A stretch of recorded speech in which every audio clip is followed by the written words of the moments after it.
Nepal adalah negara yang dikenal karena keindahan alam dan gejolak politik di kaki pegunungan Himalaya. Namun, September 2025 menjadi titik balik dalam lanskap yang tenang ini. Gerakan pemuda, larangan media sosial, dan ketidaksetaraan ekonomi yang telah lama menumpuk bersatu menciptakan badai yang mengubah struktur politik negara. Saat jalanan penuh sesak, gang sempit di ibu kota Kathmandu bergema dengan suara para demonstran muda. Ketegangan meningkat dengan intervensi polisi dan tentara. Di satu sisi berdiri sisa-sisa pemerintahan lama, di sisi lain tuntutan generasi baru yang penuh kemarahan dan harapan. Jadi, bagaimana Nepal bisa sampai ke titik ini? Apakah peristiwa ini hanya terkait dengan larangan media sosial, ataukah merupakan bagian dari ledakan masyarakat yang jauh lebih dalam? Kembali pada tahun 2006, selama pemberontakan Maois, kaum muda turun ke jalan, mengorganisir aksi di gedung pemerintah. Namun, protes hari ini menjadi lebih cepat, terorganisir, dan luas berkat komunikasi digital dan pengaruh media sosial. Proses sejarah Nepal sangat penting untuk memahami protes modern. Negara ini diperintah oleh monarki sejak abad ke-15.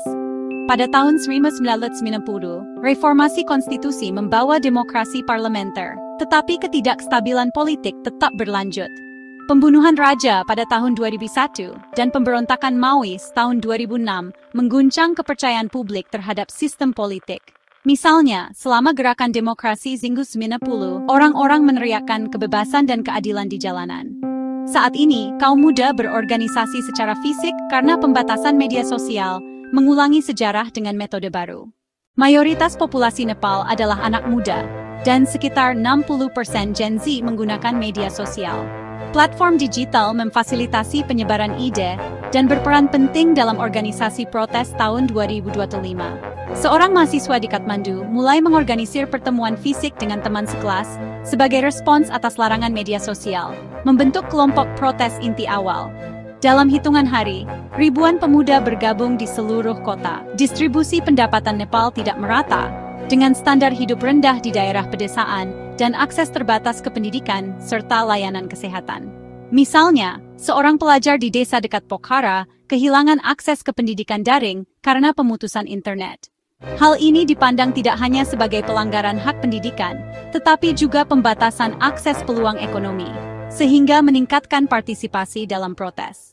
Pada 4 September 2025, pemerintah Nepal melarang 26 platform media sosial dengan alasan aktivitas ilegal dan disinformasi.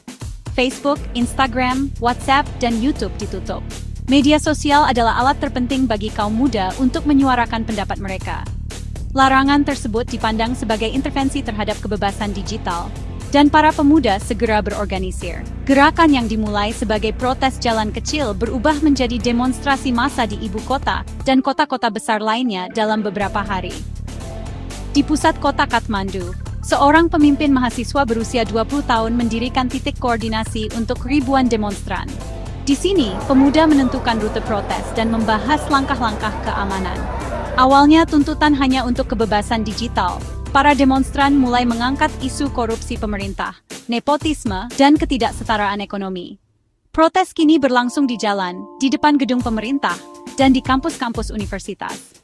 Kelompok demonstran membentangkan spanduk di depan balai kota Kathmandu dengan seruan pendidikan setara, pemerintahan adil, memicu aksi serupa di kota lain. Protes dengan cepat meluas ke seluruh negeri. Lebih dari 13.500 narapidana melarikan diri dari penjara, dan gedung pemerintah dibakar. Sikap pasif pemerintah dan pengerahan militer memperburuk situasi. Jam malam diberlakukan, tetapi protes terus berlangsung. Setidaknya 30 orang tewas, dan lebih dari 160 terluka dalam bentrokan. Di Pokhara, bentrokan antara tentara dan demonstran menyebabkan barikade yang dibangun demonstran memblor pusat kota selama 48 jam.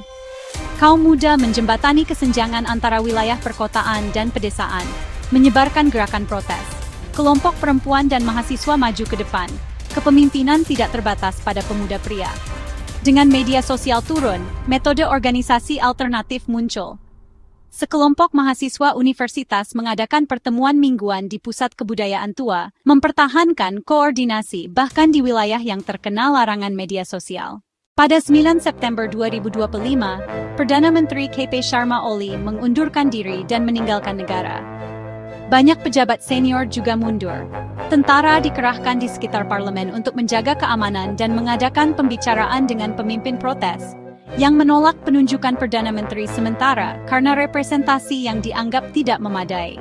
Selama negosiasi di Kathmandu, pemimpin muda membahas cakupan tuntutan protes dan mencari jaminan reformasi demokrasi dari tentara.